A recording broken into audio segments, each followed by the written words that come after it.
Some way along our journey of industrialization, we have forgotten the meaning of eating food. Most of us consume food for the sake of having to do it. Eating should be the most important task we do each day, not an inconvenience. We are overfed but undernourished. Never has food been so abundant, but rarely has it ever been so nutritionally lacking at the same time. To improve the health of poor people by breeding staple food crops that are rich in micronutrients, a process referred to here as biofortification. The Biofortification Challenge program seeks to bring the full potential of agricultural and nutrition science to bear on the persistent problem of micronutrient malnutrition. Micronutrient malnutrition, primarily the result of diets poor in bioavailable vitamins and minerals, affects more than half of the world population, especially women and preschool children. Nearly half of the world population is suffering from various micronutrient deficiency. In spite of the fact they are eating enough calories, but still they are suffering from deficiency of vitamins and micronutrients, and the problem is worse among the population of developing countries, where people are largely dependent on cereal food, because the cereal are highly deficient in various micronutrients, and at the same time during processing lot of these micronutrients they get removed. As a result of processing, whatever we eat is further deficient in certain micronutrients. And now the Harvest Plus and several other developing countries, they have taken up the job of biofortification of various cereals for enrichment, for various micronutrients and vitamins, etc. And here in India as well as in the Turnbull University, the very first project funded by Department of Biotechnology, Government of India, we are trying to biofortify wheat for high grain iron and zinc, and we have been highly successful in transferring these traits from the wild relatives of wheat into our elite cultivars, and we have already come up with the desired introgressive derivatives with almost 50 to 100% higher grain iron and zinc. And also we have taken up maize.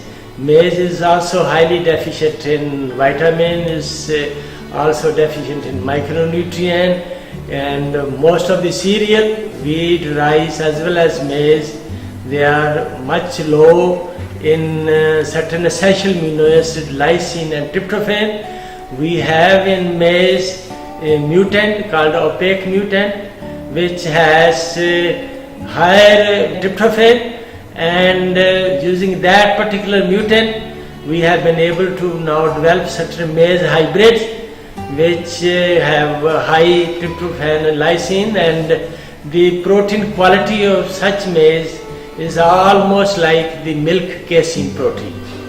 And besides that, we also have now certain lines in maize which are rich in beta carotene, which also have certain other traits like popcorn, sweet corn, and we are also trying to transfer these traits of high lysine and tryptophan to also some of these maize types like rich in lysine, like popcorn, as well as which could be rich in beta carotene.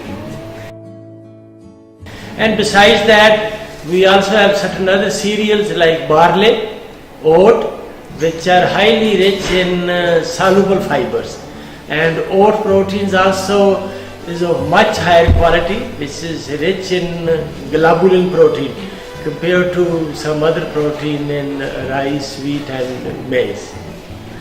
And also we have taken up some other crop like linseed, which is known now around the world to be very rich in some of the essential fatty acids, omega-3, omega-6 fatty acids, and besides that we also have certain anti-nutritional factors in cereal, in soybean, like specifically in cereal we have phytic acid, which chelates a lot of micronutrients as well as phosphorus, and which are not digested, which cannot be digested specifically in monogastric animal, including poultry, piggery, and human being.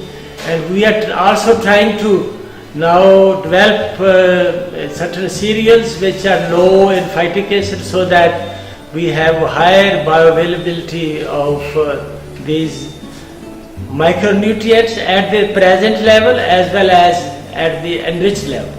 And regarding soybean, it is of course one of the richest legume for protein as well as for fatty acids, but at the same time it has protease inhibitor, which not only interferes with the digestion of protein of soybean what we take, but as well as the protein of our other food items. And now we also have taken up certain mutant which are lacking protease inhibitor, and we are trying to transfer such traits in some other elite soybean cultivars, so that whatever the soybean lines we are able to get, they have much higher digestibility of the protein, and the consumers have preference for that. Of course, we also have, besides these, some other functional food, amaranths, which are very rich in protein, very rich in micronutrients. We also have taken up work on buckwheat, which is also very rich in antioxidants, and also the finger millet. Finger millets are probably one of the richest millets in calcium, and also we have taken up work on some other millets like bajra, Panicetium americanum. There's one of the International Research Center in Hyderabad at ICRISAT. They already have also biofortified pearl millet for high grain iron and zinc, and some of the varieties of pearl millet enriched in these micronutrients have already been released for commercial cultivation in Africa and parts of India. Functional food is a natural or processed food that contains known biologically active compounds which, when in defined quantitative and qualitative amounts, provides a clinically proven and documented health benefit, and thus, an important source in the prevention, management and treatment of chronic diseases of the modern age. Functional foods are an emerging field in food science due to their increasing popularity with health-conscious consumers and the ability of marketers to create new interest in existing products. Functional foods are part of the continuum of products that individuals may consume to increase their health and/or contribute to reducing their disease burden. Besides this functional food, we have a strategic advantage of being situated in mid-Himalaya, which is known for its biodiversity, for not only functional food as well as for a number of medicinal plants. We have already taken up work on about 10 medicinal plants which are locally distributed, and we have collected the germplasm. We have already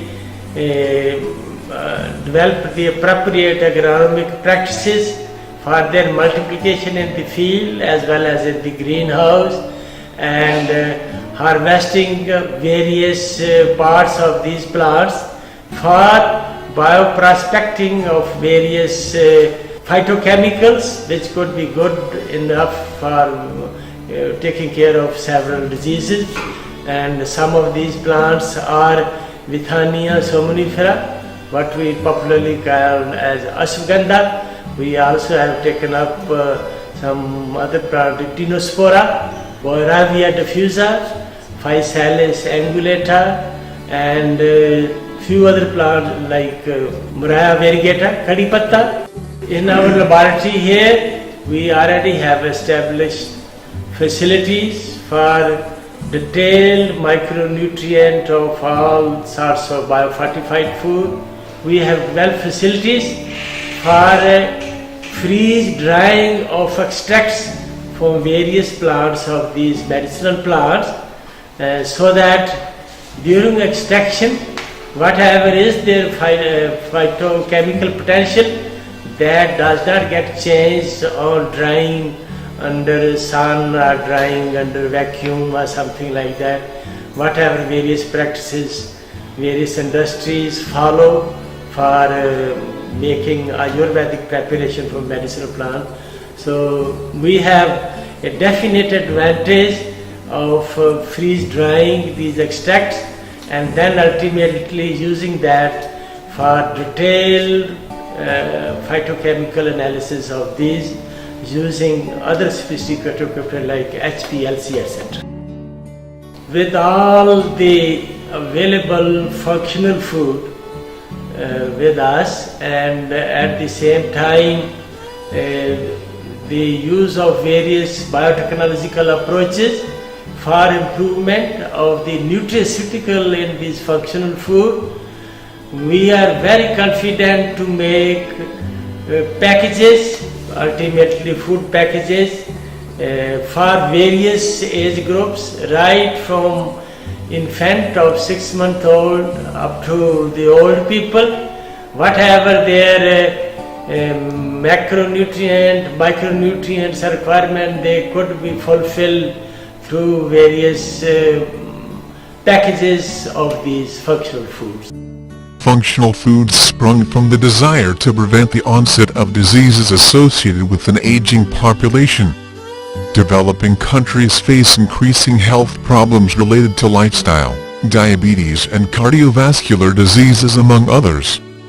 In these cases, foods with improved nutritional qualities and added function would be useful.